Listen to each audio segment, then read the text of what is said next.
शरीर में कोई कपड़ा नहीं था, पैर दोनों राइट एंगल में मिला गया। एक पाँव बेड के इस तरफ, एक पाँव बेड के इस तरफ मिला गया। चश्मे को कूटा गया, जिसकी वजह से आंखों से खून निकल गया। गला दबाकर मारा गया। इंडिया के कोलकाता शहर में 9 अगस्त 2024 की सुबह एक ऐसी खबर सामने आती है जो पूरे देश को हिलाकर रख देती है। ये खबर थी एक 31 साल की महिला डॉक्टर की, जो कोलकाता के RG Kar medical college and hospital में अपनी ट्रेनिंग कर रही थी। हॉस्पिटल जैसे सुरक्षित माने जाने वाले जगह पर इस महिला डॉक्टर का मर्डर एंड रेप होना काफी चौंकाने वाला था। इस घटना का खुलासा तब हुआ जब डॉक्टर के डेथ बॉडी का पोस्टमार्टम किया गया। इस रिपोर्ट ने लोगों की रूह तक को हिला दिया, क्योंकि यह मामला सिर्फ एक मर्डर का नहीं था, बल्कि इससे कहीं ज्यादा खौफनाक केस था। पोस्टमार्टम रिपोर्ट में खुलासा हुआ कि उस डॉक्टर की हत्या गला घोंटकर की गई थी, इतनी ताकत से कि उनका थायराइड कार्टिलेज तक टूट गया था। इस हत्या के पहले डॉक्टर ने अपनी जान बचाने के लिए कोशिश किया था। इसका सबूत उनके शरीर पर मिले कई निशानों से मिला। सबसे डरावना सच तब सामने आया जब डॉक्टर के प्राइवेट पार्ट्स पर घावों के निशान पाए गए। इससे साफ हुआ कि यह सिर्फ मर्डर का मामला नहीं था, बल्कि ये रेप के बाद किया गया एक खौफनाक हत्याकांड था। हॉस्पिटल के परिसर में इतनी बड़ी घटना हो जाती है और किसी को कान खबर तक नहीं होती। क्या उस रात कुछ ऐसा हुआ था जिसे जानकर आप गुस्से से बौखला जाओगे? क्या वहां कोई और था जिसने इस क्रूर घटना को अंजाम दिया? और अगर था तो आखिर कौन था? इन्हीं सवालों के जवाब खोजते हुए हम आज की इस वीडियो में आपको बताएंगे कि आखिर क्या हुआ था उस रात इस मेडिकल कॉलेज के शांत माने जाने वाले परिसर में। जब आपको सच का सामना होगा तो यकीन मानिए आपके भी रोंगटे खड़े हो जाएंगे। Guys, before starting this video let me tell you कि मैं यहाँ पर उन फीमेल डॉक्टर को श्रुति नाम से रेफर करने वाला हूँ, एंड ये उनका रियल नेम नहीं है। सो कंफ्यूज मत होना। श्रुति एक जूनियर डॉक्टर जो कि कोलकाता के RG Kar medical college and hospital से अपनी डॉक्टर की ट्रेनिंग ले रही थी 8 अगस्त 2024 को। और दिन की तरह श्रुति अपनी नाइट शिफ्ट पर होती है और वह अपनी जॉब कर रही होती है।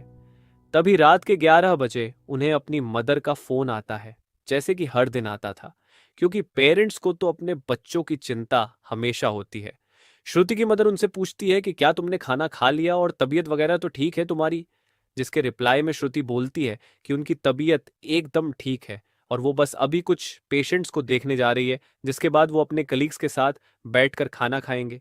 अपनी मदर से बात करने के बाद श्रुति पेशेंट्स को देखने राउंड पर निकल जाती है। सारे पेशेंट्स को देखने में और अपना काम खत्म करने में श्रुति को रात के 2 बज जाते हैं, जिसके बाद वो अपने कलीग्स के साथ जाकर हॉस्पिटल कैंटीन में ही बैठ जाती है, जहां मिलकर ये लोग अपना खाना भी खाते हैं और साथ साथ थोड़ी बातें भी करते हैं। खाना खाते खाते और बात करते हुए रात के 3 बज जाते हैं और इस वक्त श्रुति थोड़ी थकान सी फील कर रही होती है, तो वो अपनी थकान दूर करने के लिए इस हॉस्पिटल के 4th फ्लोर में बने सेमिनार हॉल में जाकर रेस्ट करने लगती है। श्रुति के रेस्ट करते करते सुबह के 7:30 बज जाते हैं, पर वो तब भी इस सेमिनार हॉल से बाहर नहीं आती, जो कि काफ़ी ज़्यादा अनयूजुअल था, क्योंकि श्रुति कभी भी आधे 1 घंटे से ज़्यादा का ब्रेक नहीं लेती थी। हॉस्पिटल का एक वर्कर जो कि सुबह की शिफ्ट स्टार्ट होने से पहले हॉस्पिटल के सारे रूम्स को चेक कर रहा होता है, और वो ऐसे ही सारे रूम्स को चेक करते हुए इस सेमिनार हॉल की तरफ आता है। जैसे ही वो सेमिनार हॉल के बाहर आकर उसका गेट खोलता है, उसकी आंखों के सामने होता है एक भयानक नज़ारा, जिसे देखकर वो बहुत जोर से चीख पड़ता है।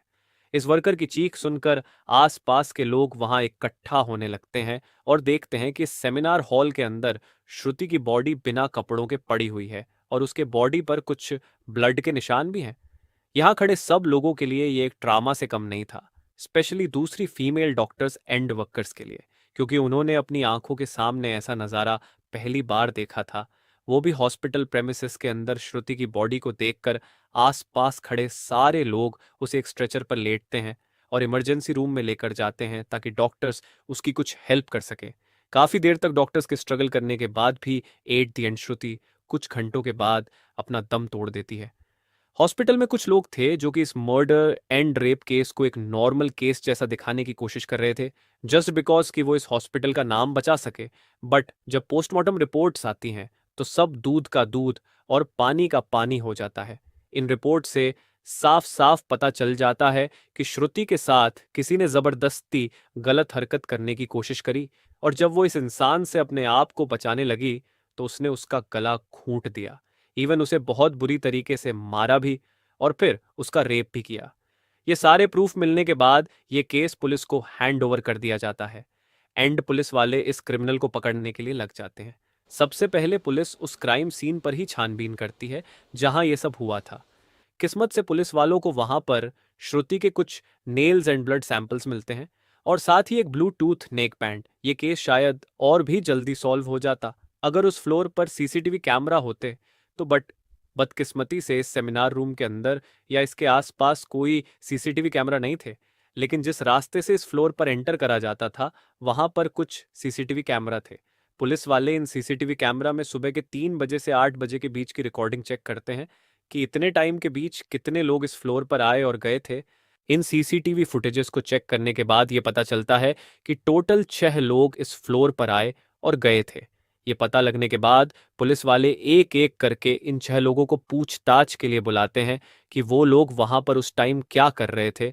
और इन लोगों को इस बीच यहाँ कुछ भी अजीब दिखा कि नहीं, इन लोगों से पूछताछ के दौरान पुलिस वाले उनके फोन का ब्लूटूथ भी ऑन करके चेक करते हैं कि जो ब्लूटूथ हेडसेट उन्हें मिला था वो इनमें से किसका था।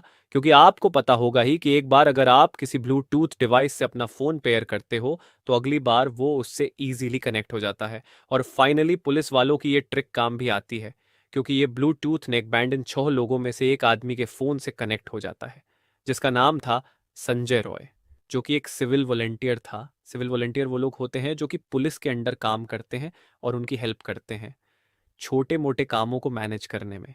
लाइक आपने बहुत सारे फेस्टिवल्स अनऑथराइज्ड पार्किंग या भीड़ भाड़ वाले एरिया में देखा होगा कि कुछ ब्लू कलर की यूनिफॉर्म्स पहनकर ऑफिसर्स खड़े रहते हैं, जिनका काम होता है कि विदाउट एनी रीजन कहीं पर भी ज्यादा क्राउड इकट्ठा ना हो। तो अब पुलिस वालों को अपना पहला कातिल मिल चुका था, जिसके बाद वो संजय रॉय से और गुस्से से पेश आने लगते हैं। बट संजय पुलिस वालों की किसी बात का भी जवाब नहीं दे रहा होता, क्योंकि वो काफी ज्यादा नशे की हालत में था।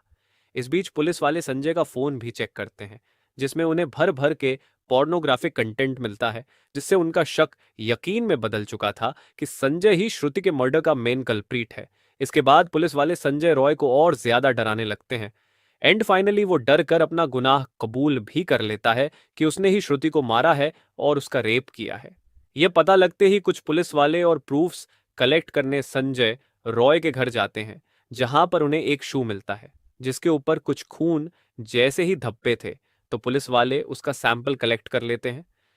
थोड़ी और तलाशी लेने पर पुलिस वालों को संजय के घर के बाहर कुछ कपड़े सूखते हुए दिखते हैं, और ये वही कपड़े थे जो कि उस दिन संजय ने पहने थे, क्योंकि ये सब सीसीटीवी कैमरा में कैप्चर हो गया था, जिससे जाहिर था कि संजय ये प्रूफ मिटाने की भी कोशिश कर रहा था। बट जब संजय को पूछताछ के लिए पुलिस स्टेशन में लाया गया था, उस वक्त वो काफी ज्यादा नशे की हालत में था। तो क्या वो ये सब बस इसलिए कर रहा था ताकि उसे कम सजा मिले, जस्ट बिकॉज वो उस वक्त नशे में था? बाद में जब पुलिस वाले उस शू पर लगे ब्लड सैंपल्स को चेक करवाते हैं तो वो भी श्रुति के ब्लड से मैच हो जाता है, which was a solid proof against him. इन सारी रिपोर्ट्स एंड डिटेल्स को एक साथ कंबाइन करके पुलिस वालों को पता चलता है कि उस रात संजय रॉय काफी ज्यादा नशे की हालत में था, और वो रात के 11 बजे हॉस्पिटल में एंटर करता है। संजय अक्सर उस हॉस्पिटल में नाइट शिफ्ट किया करता था, तो उसे यहाँ की काफी अच्छी नॉलेज भी थी कि कहाँ पर कैमरा है और कहाँ पर नहीं। तो वो आराम से इस हॉस्पिटल के 4th फ्लोर पर जाकर बैठ जाता है, क्योंकि वो नहीं चाहता था कि कोई उसे ज्यादा नशे की हालत में देखे, वरना वो अपनी जॉब से हाथ धो सकता था। 4th फ्लोर पर आते ही वो अपना आराम से सो जाता है। जब उसकी आंख खुलती है तब तक सुबह के 3 बज चुके थे। तभी संजय की नजर श्रुति पर पड़ती है, जो कि रेस्ट करने सेमिनार हॉल में जा रही थी। श्रुति को अकेला देखकर संजय के इरादे बिगड़ने लगते हैं। वो पहले काफी देर तक इस फ्लोर के चक्कर लगाने लगता है, ये कंफर्म करने के लिए कि कोई यहां पर ज्यादा आ तो नहीं रहा। जब उसे लगता है कि हाँ उसका रास्ता साफ है, तो वो 4 बजे सेमिनार हॉल के अंदर एंटर करता है और फिर वहां से 4:45 पर बाहर आता है। इन 45 मिनट्स तक। श्रुति के साथ इस आदमी ने क्या क्या किया होगा और वो कितने पेन से गुजरी होगी, ये सोचकर ही किसी का भी दिल सहम जाएगा। स्पेशली श्रुति के पेरेंट्स, जिन्होंने इतनी उम्मीद से और सैक्रिफाइसेस करके अपनी बच्ची को डॉक्टर बनने भेजा था, एंड श्रुति अपने पेरेंट्स की अकेली बेटी थी, तो उनके लिए तो ये किसी सदमे से कम नहीं होगा। एंड गाइस, ये केस अभी भी क्लोज नहीं हुआ है और 23 अगस्त तक संजय राय को